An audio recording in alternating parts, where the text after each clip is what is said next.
Welcome back guys, andito na naman tayo sa panibagong vlog. And this time around dahil halftime na ng MPL. Week number 4 na tayo. Ito naman ang MPL halftime report. Okay? Ayos ba yun? MPL halftime report. So mga hindi nakakalam kung ano ito, ibig sabihin kasi halftime na tayo, nasa kalahati na tayo ng MPL. So konting updates lang, no, kung ano ba yung tingin natin sa mga teams na naglalaro ngayon for MPL Season 9. By the way, kakagising ko lang. Hindi ko alam bakit pinaparusahan ko sa sarili ko, no? Every time nakakagising ko lang nagpo-vlog ako. Pero for some reason, mas masaya kasi yung raw style, no, na parang mas fresh. Actually hindi nga fresh eh. Hindi pa nga ako naliligo eh. Pero mas gusto ko lang yun, no, yung talagang genuine approach, no, na real talkan, tapos harap-harapan, na walang papogi whatsoever. Di pa nga ako nakakapagpalit ng damit, diba? Pero gusto ko na talaga yung makapag-vlog agad-agad kasi excited ako makapag-pump out ng content. Although yung mga last few days di ako nakakapag-post, pero sorry sa inyo lahat. Pero na nga, guys, huwag na tayo magpaligoy-ligoy pa. Ito ang MPL halftime report / power rankings. Okay. So, para sa power rankings ko, simulan natin yan siyempre sa pinakamataas, no. Actually, let's do alternating, no. Na 1, number 8, number 2, number 7. So, yan. Ang number 1 ko is okay, feeling ko alam nyo na to, no? Ang number 1 ko for the power rankings ng IPL Season 9, week number 4 ay Echo Philippines. Now, there's no question that needs to be asked, no? Walang why, walang what's your reason, kasi sila talagang na pinakamalakas na team ngayon currently sa MPL.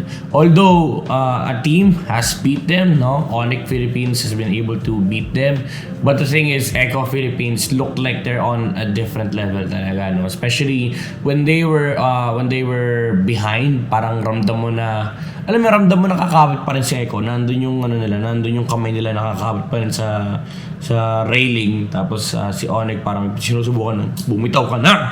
Tapos ayaw pa rin talaga nila bumitaw, even managing to claim a victory out of that.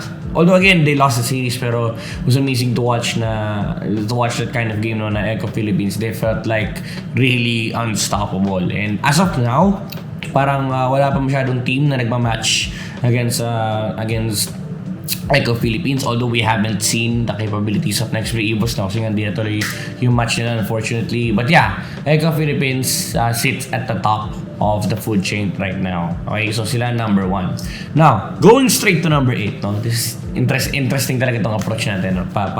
Balik to run. Number 8 would be still BREN ESPORTS. Although may mga glimmer of hope, may mga signs of brilliance. Na parang si BREN ESPORTS kaya na makabounce back, no? They went toe-to-toe against DNC. They claimed their first victory last week. And very exciting yung new roster, no? Sila Lord Malik, sila Stone, sila Pandora. Very exciting stuff. So I really want to see BREN do more. Pero as of now, sila pa rin ang nasa baba ko, no? And itong halftime report natin, itong power rankings natin, medyo magre-reflect yung mga points ng mga MPL teams, no? Pero let's try to stick to the performance of the teams. And with that being said, ang number 2 ko, my number 2 would be, surprisingly, RSG. Hindi ONIC Philippines, hindi TNC, RSG. Kasi RSG, it's a thing of beauty to see a team be very consistent like this. Although nung week number 3, no, may mga first time in live stage jitters. Pero just imagine beating the team that beat Echo and having a very consistent jungler. And last week nag-flex pa sila, no. Nung week number 4 nag-flex pa sila, wala si Aqua.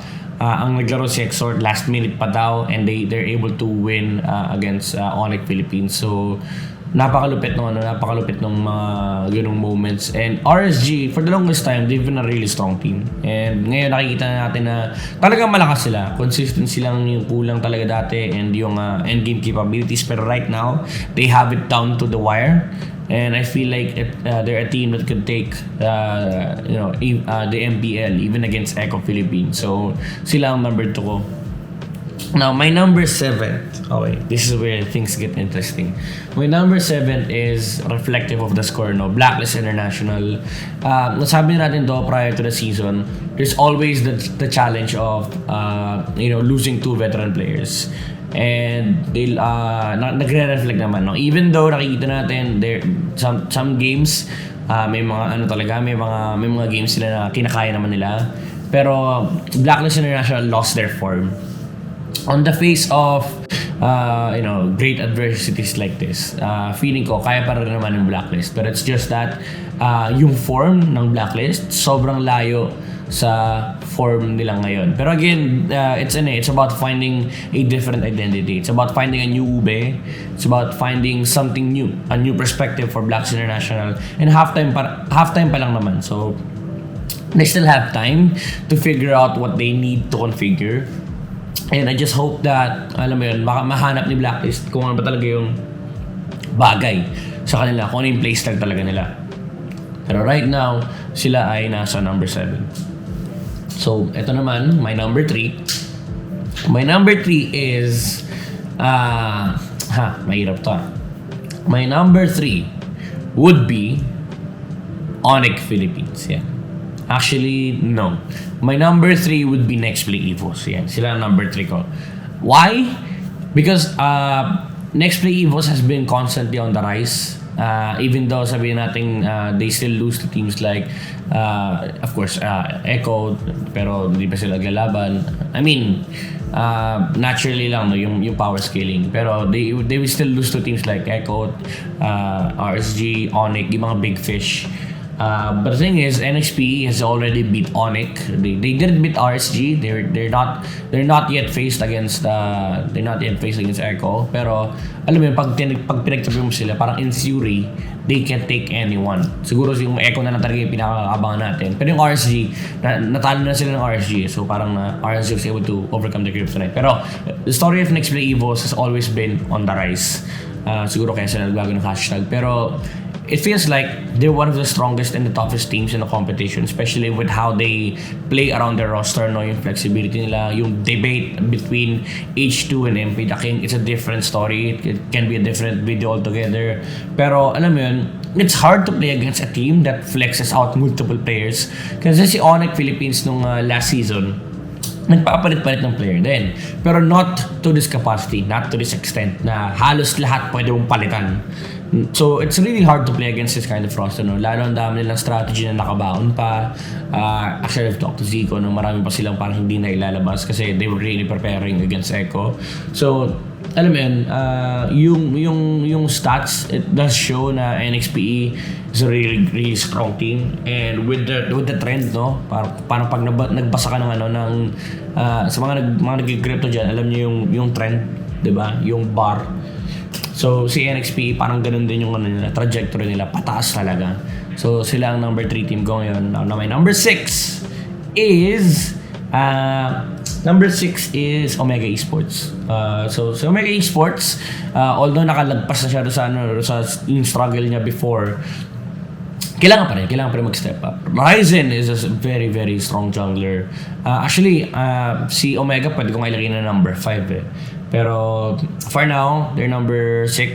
So they need more, they need more convincing games. Although dami natin nakita na parang sobrang lulupit na comebacks, sobrang lulupit na games, pero they need more consistency. Kasi it's not, everything cannot be about comebacks. You need a solid game. You need a convincing victory.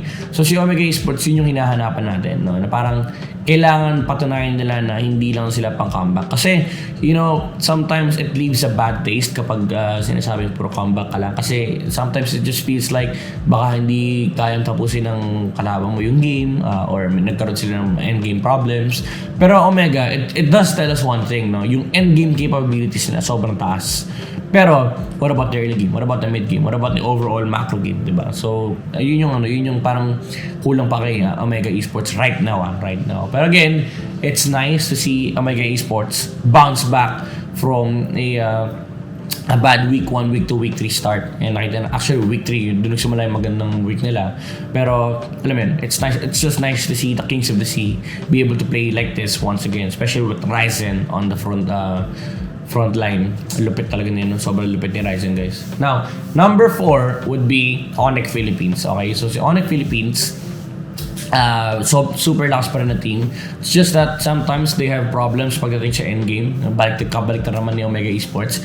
Pero if they get their groove, if they get their draft right, yung early game nila, it looks like they play like RSG. Na parang early game dominance yung hanap nila. Sobrang bilis, sobrang fast paced. Especially Baloy, yung panggugulo ni Baloy sa kalaban niya, nakaka-bad trip yun. A lot of junglers would be frustrated to play against ONIC Philippines because of Baloy's key. And may flexing capabilities din. We don't know kung lalaro ni Baloy, baka mamaya Franco, Rafaela, Natalia, di ba? Valentina Romulet. So, yun yung mga surprises na pwede ba i-pull off ng ONIC Philippines. Especially when they do stuff like Kadita Johnson, no? Harap-harapan talaga na parang pwedeng kunin yung strat ng ibang team. And that's what I appreciate about ONIC Philippines. So, sobrang flexible nila to the point na yung identity pwede mag-switch. So, that's how strong ONIC Philippines ONIC Philippines is. Kala ko parang nagbago yung team na pinag-usapan ko eh.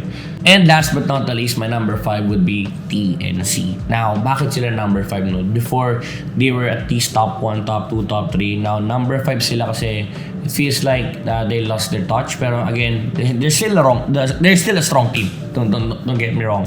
Pero against top teams, no, parang medyo nahihirapan na sila. We find loopholes sa laro ng TNC na parang limited yung hero pool nila and limited yung play style. So I feel like TNC, yes, they're still a really, really strong team. They're a great team. Pero some teams are just, surpassed them. They just surpassed TNC. So yun yung dahilan bakit ko sila nilagay ng top 5. Pero again, it's just a matter of time, no? Before we can say na baka mamaya number 1 sila, baka mamaya number 4, or baka mamaya number 6, diba? We never know. But TNC is sure to show up in a lot of future games. So that has been it, guys. Yun ang ating MPL Halftime Power Rankings Report. Mabilis lang naman yun, no? Actually, nasa bandang 12 minutes na ako. Pero, yun. Maraming salamat sa panonood. That has been my power rankings. Again, disclaimer lang, it's only my opinion. If you really want to contribute sa discussion, comment nyo lang down below yung inyong sariling power rankings. And babasahin ko yan. Actually, nagbabasa ako ng comments, lalo kapag malulupit na comments, yun nilalagay nyo dyan. So, feel free to comment your power rankings and you never know, you might change somebody's opinion, no? Pero again, at the end of the day, guys, kanya-kanyang opinion po tayo. This is not the genuine truth. Ito lamang po ay for content and for opinion-based discussion. So again, guys, maraming salamat. This has been Midnight. Bago lahat, huwag nyo kakalimutan, follow nyo ang aking mga social media channels down below at MDNYT97. That's Facebook, TikTok, Twitter, and IG. And maraming salamat. Paulit-ulit ako, maraming salamat. Kasi guys, sobrang thankful talaga ako sa inyo.